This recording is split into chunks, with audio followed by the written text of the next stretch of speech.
Shalom Bapak Ibu yang terkasih dalam Tuhan. Saya akan mengajak kita untuk melihat suatu tema tentang kuasa Tuhan diimpartasikan dari arti dari kata percaya. Ini ambil dari Kisah Rasul pasal 5 ayat 12-16. Nah, inspiration behind the skin yang menjadi dasar dari inspirasi ini adalah ketika saya mengikuti ibadah di GPIB Maranatha Surabaya minggu lalu.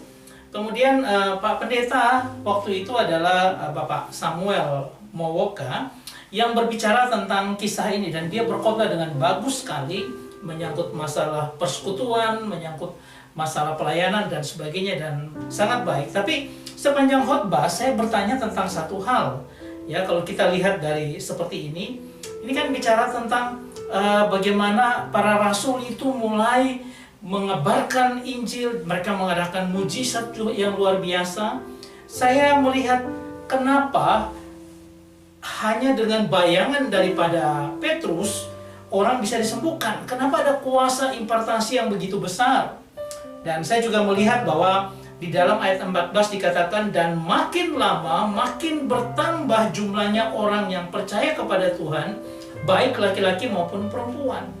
Dan mereka melakukan perkara-perkara yang luar biasa. Nah, ini apa nih firman Tuhannya, ya. Nah, kemudian kalau kita melihat ini berbicara, sebenarnya yang menjadi pertanyaan saya adalah bagaimana mungkin bahwa orang-orang yang sakit dengan luar biasa, mereka punya sesuatu yang mereka keluarkan, lalu hanya dengan Rasul Petrus melewati mereka, bayangan mereka bisa sembuh. Apa yang menjadi dasar daripada kesembuhan mereka? Apakah itu karena kuasa yang ada dalam diri Petrus lalu memancar keluar seperti Tuhan Yesus ketika perempuan yang perdarahan itu menjamah jubahnya? Atau ada apa yang terjadi? Nah, ini yang menjadi pertanyaan saya, dan saya ingin membahasnya di dalam bagian-bagian setelah ini. Dan saya berharap kita juga mulai melihat ada sesuatu potensi yang luar biasa dalam diri kita yang sebenarnya menjadikan kita sebenarnya orang-orang yang penuh kuasa. Apa yang membuat ya mereka bisa mengalami sebuah kuasa impartasi yang luar biasa?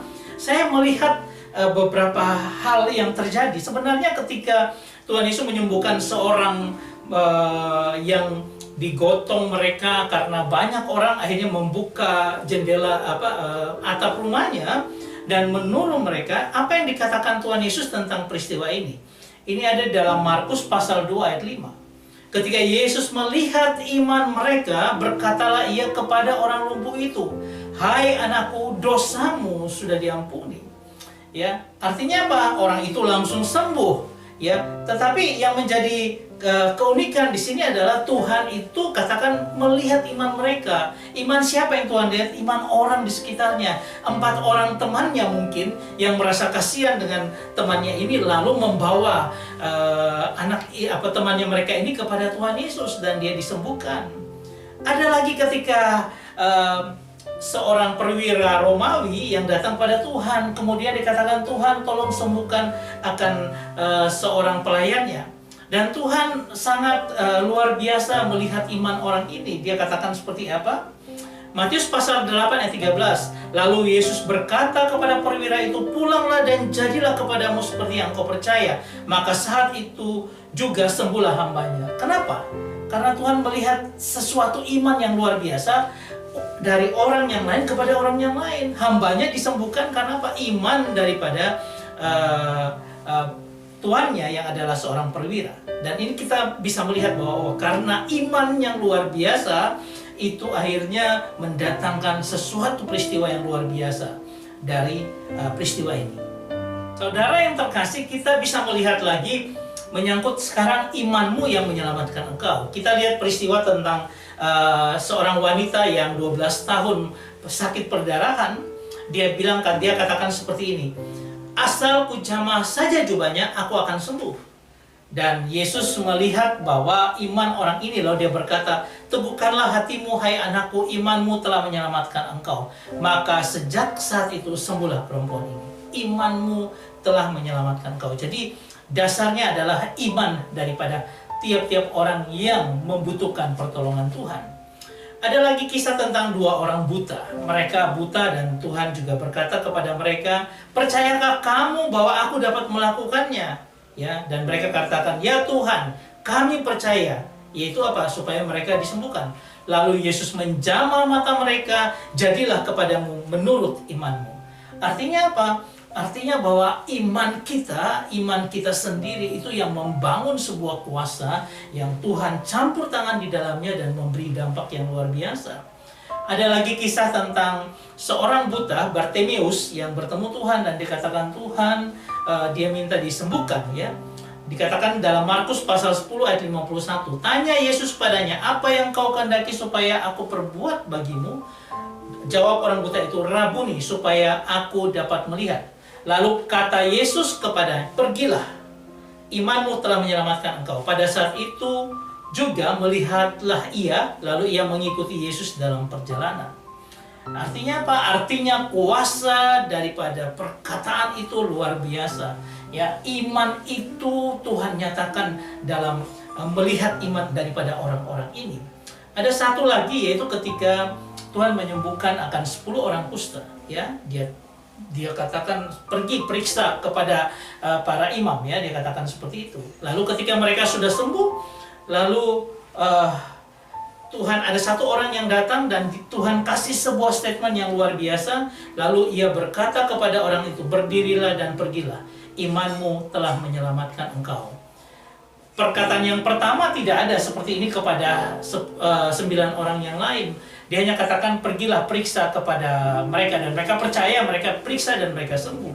Tetapi untuk orang ini, Tuhan menyelamatkan, bukan hanya dia sembuh dari penyakit kusta, tapi Tuhan menyelamatkan jiwanya. Dan itulah yang paling penting, ya, bahwa Tuhan melihat hati kita yang terpaut padanya dan dia melakukan perkara yang luar biasa.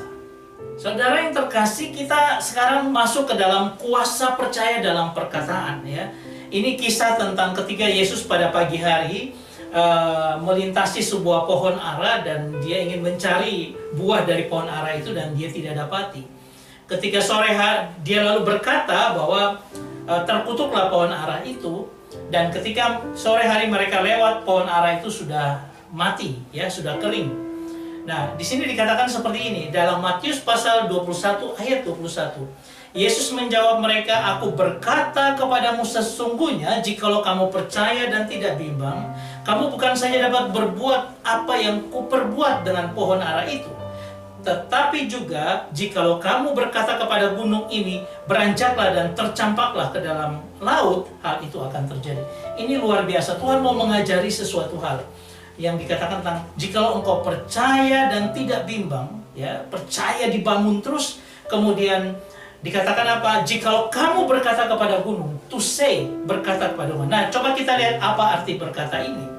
Nah, berkata ini adalah dari kata EIPT yang berarti to say, berkata. Nah, ini adalah merupakan berbicara atau menyatakan, menyampaikan, memerintahkan dengan otoritas.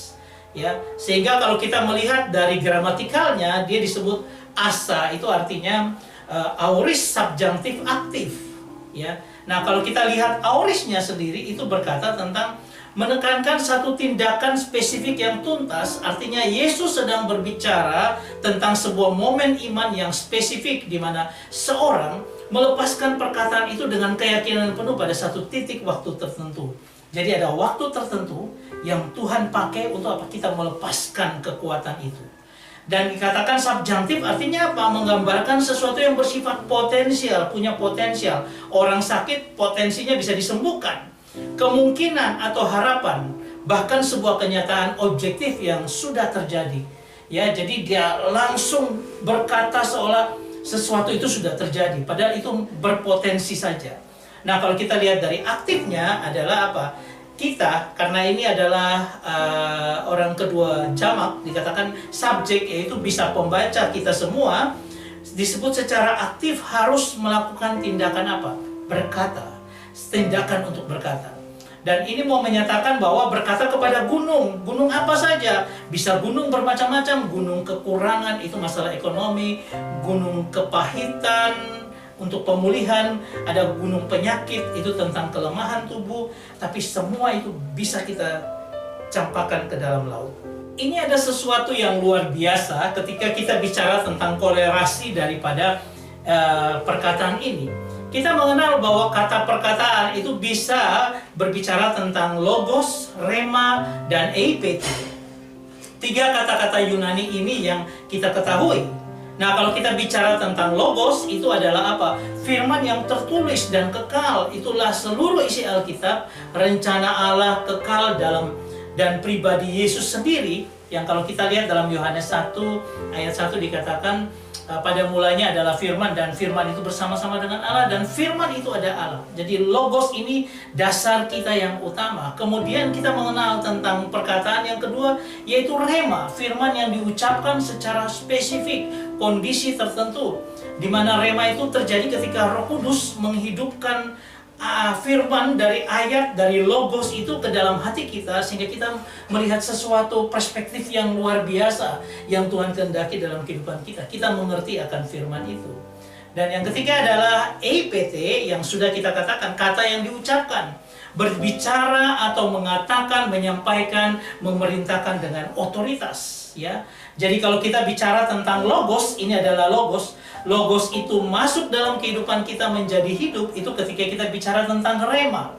Tetapi dari sini logos dan rema ini terus diproduksi dalam kehidupan kita, membangun iman. Makanya kita perlu mengerti akan firman Tuhan melalui pendalaman Alkitab. Kita belajar akan firman melalui logos, itu kita mengerti, dan dia masuk menjadi rema dalam kehidupan itu terus menerus dalam seluruh kehidupan kita.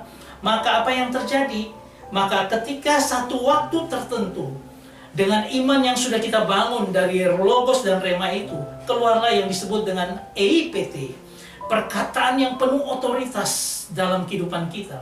Ketika kita menghadapi masalah yang sulit dan kita berdoa melalui pembangunan yang sudah kita lakukan dalam hidup kita, logos dan rema itu, lalu itu keluar dengan ucapan iman yang luar biasa, eipeite. Nah, eipeite ini adalah pakai kata auris subjunctive aktif. Artinya apa? Aurisnya adalah karena itu terjadi satu titik ketika kita mengalami sesuatu dan kita membutuhkan kuasa Tuhan. Sedangkan subjunctive ini ada potensi, ada kemungkinan yang luar biasa untuk kita bisa mengalahkan gunung itu, mengalahkan semua pergumulan kita, dan ada aktif karena kita harus terus menerus, ya, untuk memperkatakan hal yang luar biasa itu. Nah, maka akan terjadi ledakan di mana apa? Kuasa Allah, impartasi kuasa Tuhan itu betul-betul nyata menaungi akan hidup kita. Saudara yang terkasih, kita coba lihat aplikasinya bagi kita tentang eipeite ini. Ketika logos hadir, rema itu dibangun, kemudian itu terus menerus dalam kehidupan kita, suatu titik tertentu eipeite muncul ketika kita apa? Kita bilang, Tuhan, titik ini aku butuh kuasa dan impartasimu, dan itu meledak dalam hidup kita. Saya berikan sebuah film yang luar biasa yang bisa kita lihat dari seorang gadis yang mengalami kuasa Tuhan yang luar Gadis biasa. itu mendekati anjing yang sudah mati. Ia berdoa dengan serius kepada Tuhan. Nah, Detik ini berikutnya, adalah anjing seekor itu hidup anjing yang kembali sudah secara mati, ajaib. Namun, ini bukan tetapi pertama kalinya ia dia menghidupkan didoakan kembali oleh seekor sang hewan. gadis ini, Beberapa dan hari akhirnya sebelumnya, itu ia bisa dan bangun kakaknya kembali. sedang memancing di danau. Mereka secara tidak sengaja menemukan Ini adalah seekor gadis burung kecil mati. ini adalah Ia merasa sangat sangat dekat sedih, dengan lalu Tuhan, berdoa ya. kepada Tuhan Dia agar hanya burung itu berdoa hidup kembali. kepada Tiba-tiba, Tuhan. angin sepoi-sepoi Sehingga bertiup. burung Burung ini itu hidup hidup kembali. lagi. Kakaknya dan pacar kakaknya terkejut. Setelah kembali ke rumah, gadis itu menceritakan hal itu kepada kakeknya. Nah, Tetapi ini kakeknya adalah berkata kakeknya, bahwa ya, itu yang hanya mana, ilusi. Keesokan harinya, gadis itu selalu memberikan membimbing. temannya sebuah lukisan. Satu waktu Lukisan itu dia menggambarkan temannya yang memperlihatkan sedang sebuah melakukan gambar yang slam dia dunk bola gambarkan basket. kepada Anak laki-laki itu temannya. sangat Jadi senang, temannya itu, tetapi ia tahu bahwa bagaimana ia tidak saya akan bisa bisa berdiri lagi karena kecelakaan telah membuatnya lumpuh seumur hidup. Gadis itu menghiburnya dan memintanya agar tidak menyerah dengan mengatakan bahwa itu adalah kehendak Tuhan. Lalu ia memegang tangannya dan berdoa. dia Namun kali ini berdoa. tidak ada keajaiban. Keesokan harinya, ketika anak laki-laki itu pergi periksa ke rumah sakit, ia mendapati jari-jari Dia kakinya diperiksa. bisa bergerak. Dokter mengira itu hanya kebetulan. Namun ketika ia keluar dari ruang perawatan, detik berikutnya, anak laki-laki itu berjalan keluar bersama ayahnya. Dokter sangat terkejut karena itu benar-benar merupakan keajaiban medis. Seorang reporter mendengar hal itu dan melaporkan kisah anak itu di televisi. Keesokan paginya, pasien yang mencari pertolongan datang tanpa henti. Namun gadis baik hati itu tetap keluar dari rumah. Ia berjalan menuju seorang gadis buta, memegang tangannya dan mulai berdoa untuknya. Ketika gadis buta itu perlahan melepas kacamatanya, ia melihat senyum gadis itu yang menyerupai malaikat. Lalu ia berdoa untuk seorang anak laki-laki yang cacat. Anak itu segera bisa berdiri, tetapi doa yang terus diucapkannya membuatnya sangat kelelahan. Akhirnya, ia jatuh pingsan ke tanah. Dokter memberitahu keluarganya bahwa ia memiliki tumor di otaknya. Hidupnya akan segera berakhir, dan Tuhan hanyalah ilusi baginya. Ketika kakeknya mendengar kabar itu, ia diam-diam pergi ke danau, berdoa kepada Tuhan untuk menyelamatkan gadis itu, bahkan jika harus menukar nyawanya sendiri. Pada saat yang sama, semua orang di rumah sakit berdoa untuk gadis itu. Saat itu, ayahnya menemukan sebuah lukisan. Di dalamnya, gadis itu telah meramalkan bahwa ia akan pergi. Ketika semua orang sedang bersedih, kakaknya menemukan lukisan lain. Tuhan telah mengirim gadis itu kembali ke dunia. Detik berikutnya, gadis itu benar-benar membuka matanya. Coba kita refleksikan bagi kita. Sebenarnya kita bicara tentang harusnya kita membangun percaya kita melalui belajar terus-menerus akan firman Tuhan dan menjadikan rema yang hidup dalam kehidupan, dan itu terus-menerus kita gali. Bagian kedua adalah satu ketika bangunan iman dan percaya yang tidak bimbang itu sudah begitu kuat, maka kita perkatakan dengan iman, maka kuasa Tuhan itu akan nyata dalam kehidupan kita. Saya berharap ini menjadi berkat bagi kita semua. Tuhan memberkati kita. Amin.